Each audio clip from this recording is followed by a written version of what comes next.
happen to have those true number one types in this year's wide receiver class. Steve, let's take it back to the Titans. Let's say they trade down further than 3, and the furthest I'd go is like a 6 or 7. But if you do that, you can clearly pick up some more draft picks, which they've made it clear they need.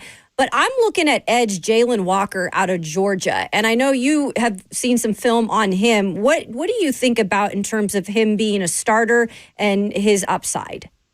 I think he's the most interesting non-Travis Hunter player in the draft, Jalen Walker, because he really played half edge and half linebacker at Georgia. You don't really see that a whole lot. Remember, Micah Parsons was a full-time linebacker at Penn State and then came into the NFL as a linebacker, and then they were like, wait, you're one of the best pass rushers in the NFL. You're an edge now. And so most players don't do both, right? You don't actually morph back and forth. It's two different skill sets. Walker was literally doing both for Georgia, early downs, playing off-ball linebacker, and then rushing the passer. And so I think you need a defensive coordinator. You're either putting him at full-time edge in that old school 3-4 outside linebacker type, or he can drop into coverage. He's very athletic. You're either doing that or you're using that movable chess piece on defense where there's only a handful of schemes, like the Brian Flores type of high blitzing schemes that are really going to do that. So I think that makes Walker's projection difficult because he's actually inexperienced rushing the passer and he's inexperienced as a linebacker. And again, as a data guy, I just like to see a lot of evidence of a guy playing at a high level, probably at what he's going to do at the next level. Doesn't mean he can't do it. It just means, I think there's just a little bit more uncertainty there. So I love Walker and the idea of Walker as a player.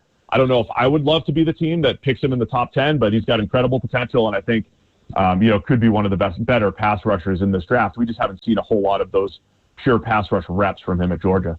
Steve Palazzolo, the 33rd team, our guest. Steve, we played a game of Will Levis or this morning, of would you rather have Will Levis or, and then we just inserted a bunch of free agent veteran quarterback names into the mix.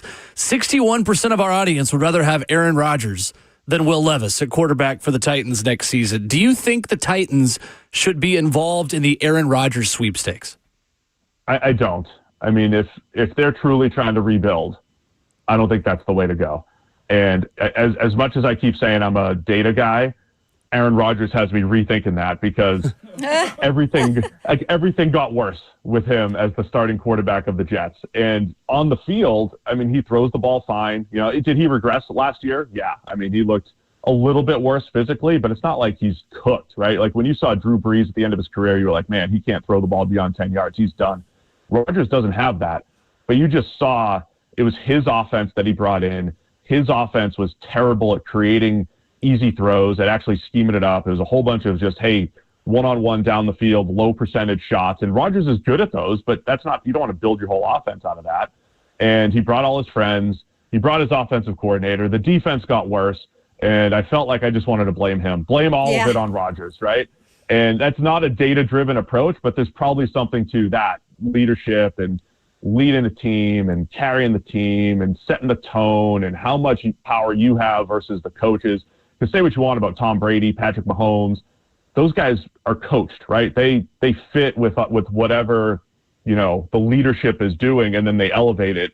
I don't know if we're seeing that from Rodgers. That does not feel like a fit for Tennessee. And honestly, I don't think it fits a lot of teams. Like, do you go to the Raiders with Pete Carroll where they're trying to reset the culture? I don't think so. So I don't know if there's a great fit for Rodgers anywhere across the NFL for teams that are trying to rebuild. So, Steve, who is the fit then at quarterback or the type? Because we've had discussions about Justin Fields. Likelihood of him going back to Pittsburgh seems pretty strong. There's Daniel Jones out there of another reclamation project. There's Sam Darnold on the very expensive route. What kind of place in the quarterback market do you feel like is best for the Titans? Yeah, I mean, you're choosing one of two things, right? You're either drafting a quarterback, which gives you hope, and it doesn't mean he's the guy, but it's just like, hey, it's Cam Ward, it's Shedeur Sanders. We're going to build around him over the next couple of years. Or it's the bridge quarterback. And look, Sam Darnold may have been the best bridge quarterback in NFL history, right? He was signed for 1 year, $10 million. Hey, we're going to draft somebody. We need a starter just in case. And Darnold goes out and puts up a near MVP caliber season. That's the best possible outcome. And so if you do that with Daniel Jones this year, hey, bridge quarterback, come in for, $15 million for a year, whatever it is. I don't know what his market's going to be, but that's all you can hope for is he's bridging you to the next guy. He's buying you some time so that you can load up this roster so that you can go get the next guy, right? So I think a Daniel Jones would be fine. I would be interested if, Brian Callahan does make a push. I talked to some people that were like, hey, if I'm Brian Callahan and my job could be on the line here, I would make a massive push for Sam Darnold and give him the multi-year deal and, say, hey, if Kevin O'Connell can get that out of him, I can do it too. And I don't know if that's the best play, but man, Darnold looked really good for 16 out of 18 weeks last year. So that would be an interesting one. If you sign him and accumulate all those other picks, maybe you get that infrastructure around him where Darnold can have success somewhere else. So I think the Daniel Jones, Sam Darnold route is something, but ultimately a Daniel Jones, a Justin Fields, some sort of bridge quarterback, I think, is the play if they're not going to draft somebody at the top. Steve Palazzolo with us this morning. Steve, hearing you and us and everybody talk about draft season, man, it seems like there is not like an unprecedented, like, sure shot when it comes down to these guys this year. Like, you love Travis. Like, who is, to you, the best player that you feel comfortable with drafting in the top 10? I won't even go number one. In the top 10 as it pertains to this draft this year. Yeah, you're right. I mean, it doesn't feel blue chip heavy this year's draft. I think Mason Graham, the defensive tackle out of Michigan, Really? now. I think, he's outstanding. I think he has that I'm not going to say, how like the Rams kind of reshaped their defensive line with the youth and energy and all that stuff. I think Graham has that. And it's not just an energy thing. Like, he just doesn't get blocked. And, he is, I think he can rush the passer. I'm not saying he's Jalen Carter, but I think he's got that type of interior disruption. I feel really good about Mason Graham versus everybody else has various questions, right? Travis Hunter, where are you going to play him, and what's his best position, and how do you use him? Abdul Carter's only played edge for 1 year, so the upside's through the roof. He's still growing, but he's only done it for the 1 year. I think Mason Graham is the, quote, safest that I feel like, hey, that dude's going to translate at the next level. Wow. Steve Palazzolo of the 33rd team joining us this morning on Ramon, Kayla, and Will. Steve, we just talked about the value you can get in the second and third round. They have a second round pick. They don't have a third round pick. And obviously the right tackle spot has to be addressed somehow. Is that in the second round where you go if you're the Titans to get that? And what can you find in terms of a starter? Yeah, I mean, just looking at the consensus draft board, you have the kid Ursary from Minnesota, who is like a fringe first rounder, and he's on the consensus board that I use. He's closer to 40 now, so he would be in range there. Cameron Williams from Texas is really inexperienced. I think he might be a year or two away. I think that's part of the issue with the second to third round tackles this year. Is I think they all have question marks, and guys like Cameron Williams, Emory Jones out of LSU. I think those guys are more developmental, and I don't know if Tennessee wants to go down the developmental right tackle route right now. My annual case for right tackle is Morgan Moses. I just brought him up in our last segment. Yeah.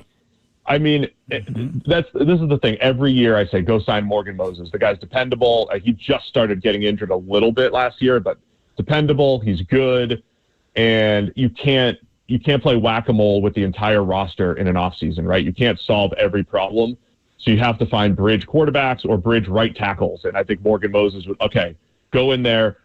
Get you for a year. We'll draft and develop somebody where we can, but you don't want to have to force. Like, you don't want to have to go into the second round and be like, man, we really have to get a right tackle.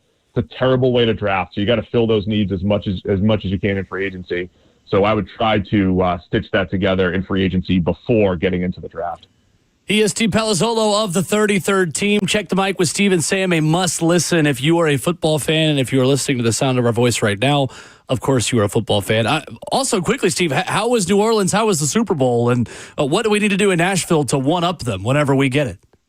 Oh, man, just make sure you have enough hotel rooms and fly in the fresh seafood. The seafood was fresh, except for there was one little oyster scare that went around town, but it was after I had eaten all my oysters, so I made it. But the food was great. The atmosphere was electric. It was a lot of fun in New Orleans. I love Nashville. I would love to see a Super Bowl in Nash Vegas. I love it. Nice. Great stuff. Steve Palazzolo, one of our favorites, joining us this morning to talk NFL draft. Thank you, Steve. Appreciate it. Thanks, all. Appreciate it. Thanks, yes, sir. Steve Palazzolo with us. Some very interesting stuff there that we should react to when we come back and wrap up the show next.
RKW 104.5 The Zone, wrapping up the show. The Bengals have signed a player to a contract extension. Whoa. Linebacker? Punter Ryan Reckow. Oh, gosh. Man. Cincinnati fans Go asking for Trey figure. Hendrickson, Jamar Chase, and T. Higgins. No, you'll get Ryan Reckow, and you'll like it. Like it. Where's Cousin Right? Danny at this point? He's man? not been in the chat today. He was in earlier. I did was see he? him I in there. didn't- I I saw did him not in there. see It's him in there. just like, man. Maybe there's too much Bengals hate early on. You got way too many other issues going on at wide receiver for you not to go sign this. And your defense. But you know what? Let's go get a field flipper. Let's go ahead and get the punter Get that locked punter in. out of the way. It's the cheapest, man. Bro. I have a toxic trait where I can't remember any of the new special teams players for teams that I don't keep up with accurately, and it's probably my fault. But I thought Cincinnati's punter was still Kevin Huber, and he hasn't punted there since like 2016. Oh my gosh. Yeah, that's about right. That just goes to show. Meanwhile, the Titans still have Craig Hendrick out there. Who? Yeah. Craig Hendrick? Craig Hendrick. With who? The Titans. Titans. Yeah, Craig Hendrick. Oh, okay. Mm-hmm.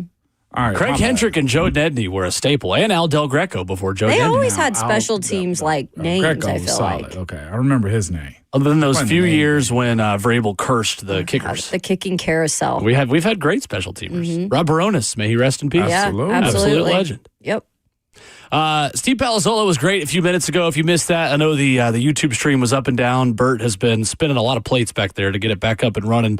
And if you missed that, you can hit the podcast feed wherever you download podcasts. Coming up here shortly to get Steve Palazzolo of the 33rd team, who, again, we always say it, one of our favorites. I think does a terrific job. In on Mason Graham, which I thought was interesting. It was. The Michigan tackle. Yeah. It was. Here I was saying Abdul Carter is a surefire, can't miss type of draft pick. And here he's saying Mason Graham. I have seen Mason Graham top 5 on every mock that I've seen come out, though. It's a matter of it's not sexy, you know what I'm saying, as far as the position. But if he's a game record, then he is what he is. I looked up some of his pros and cons. His con being, of course, stature isn't want you to have what you want it to be as a top 10 pick, top 5 pick. But production, man, don't matter these days. Can you play football is what you want. He was one of the first, I think, that has said, or I've seen, that's not totally in on Abdul Carter as that number one guy on defense. So Absolutely. that's interesting. Michigan, national champions. Yep. Beat Ohio State 4 years in a row for what it's worth. So he know how to play big ball. They got a D tackle, they got a corner. Yep. Both are excellent. Steve Palazzolo in the Cam Ward camp at the moment as well. I thought it was interesting, his thought on fit, saying it matters, but it is overrated. It does. It matters as fit, but it's overrated. And it goes back to, again, system. Can you create a system that he can play in? Now, that's where I'm of the mindset is, all right, if you do go get him, here, are you going to allow the coach to be in a position to grow with him? Or is it, hey, we'll create another system for him and we'll be having, to is unfair in a sense, the same conversation around Will Levis. 4 offenses in 4 different years. Yeah. And I thought it was also interesting when I asked him about right tackle in this draft. And, you know, with having a second round pick, do you go with the right tackle? And he pretty much said, like, all of these guys in my eyes are a little bit developmental, and you want, if you're the Titans, probably more of a veteran presence to at least start the season. Yeah. So that's interesting. And too, like, do they even draft a right tackle to start? I mean, or do they get one eventually, but, you know, somewhere else in the second round, they go get somebody else instead. Yeah. Maybe get them in the 4th or something. I don't know. It's interesting. Predicaments everywhere. I know we do a call rating on this show. We should do a draft or state of the team rating weekly with the Titans too. Do you feel like they're capable of fulfilling the needs of this roster? Approval ratings? Approval rating for the team. Weekly, just once a week, at Fridays maybe. We can do a Brian Where it Callahan goes. approval rating tomorrow. Oh, yeah. There we go. What's your approval rating of Brian topic. Callahan? Strongly disapprove, somewhat disapprove, somewhat approve, or strongly approve? There we go. I'm here for it. Kent brings up a point in the chat that Steve Palazzolo said. He said, caught part of the interview. Did he say he liked Cam Ward lifting up his programs? He said he didn't like it. He said he said he hated the fact that he went other places. I'm kidding. Of course he I was did. about to say, that ain't what I heard. Well, anyway, yeah. What I heard. Of course, yeah. But it is, I'm interested to see. We spoke about his comments here earlier this morning, Cam Ward's.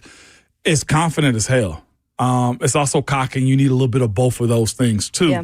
You just look at him and say to yourself, young man, go get it. Like, and it's not just on him. It's to his weapons. It's to his coaches. It's to his teammates and everybody else that are involved in that conversation. Like, it's Jaden Daniels if he goes to Cleveland with the right, you know what I'm saying, with an offensive coordinator. I'll answer it for you. No. Is he the same Cam Ward as if he's with the Jets and Giants? Bert has put up a team approval rating. It's a 0 out of 10 on the screen. Team approval rating. That is so funny. Jaden Daniels, you wasn't saying anything like that before the draft last year. No, we weren't. But he's also a player that I don't think has gone through as many. Like, I know he transferred once, but he was highly regarded at LSU, right? Not when he first got there. Not when he first got there. He had to work his way into that. Like, he got dogged. He was fine at Arizona State, but like he's just kind of a guy. Remember, his teammates will be better without you. Like he had a whole. But again, every player is different, and I'm gonna share real quick before we go these words that I heard out of a coach's mouth that told me about Cam Ward, who coached him along the way. Look what you want to say and act what you say what you want to say about his thing, but I'll take these words every day over it. Incredible in every sense of the word. Great human, unbelievable personality, fiercely competitive, diligent in his preparation, film study, and practice habits, exudes confidence. Love this kid. Was a coach. That's fair. Was it his position coach at any of his stops? Position or on that side of the ball? Yeah. On that side of the ball. Gotcha. Somebody worked every day with him. Okay. Yeah. For sure. So I think there's a bigger discussion of where is the line between cocky and confident. If you say that and don't throw at the combine, that's crazy to me. Honestly. You can say whatever you want, but like saying you're going to regret it, like all this stuff, like, all right, well then like you do all you can do to prove that you should be the number one pick and maybe we'll take you. Yeah. There's that side of it. It is. All it does is open us up to have these type of conversation and these type I mean, when you say something, you do put yourself out there. I absolutely agree with that. Y'all know my side. I know your guys' side. And I don't have a side, and to be completely honest with you, I just of the mindset that when you say that, you better deliver. Yeah. Back at it tomorrow morning. We'll have Rep Brian. We'll have Inky Johnson. We will have your Wednesday covered. Coming up, middle of the week here already. Stay safe. We'll be trudging through the snow, I guess. Hopefully, maybe. Hope it's Probably. just snow. No, I don't want that much, please. I want a lot. You have to drive here. What are you talking about? You were just saying in the break. I don't like being an adult. What are you talking about? I do want a lot. Don't tease me with half a snow. Give me the full blizzard, Get us out of here. Y'all know how it goes, man. Bundle up with your Twitter fingers and your mic is always hot.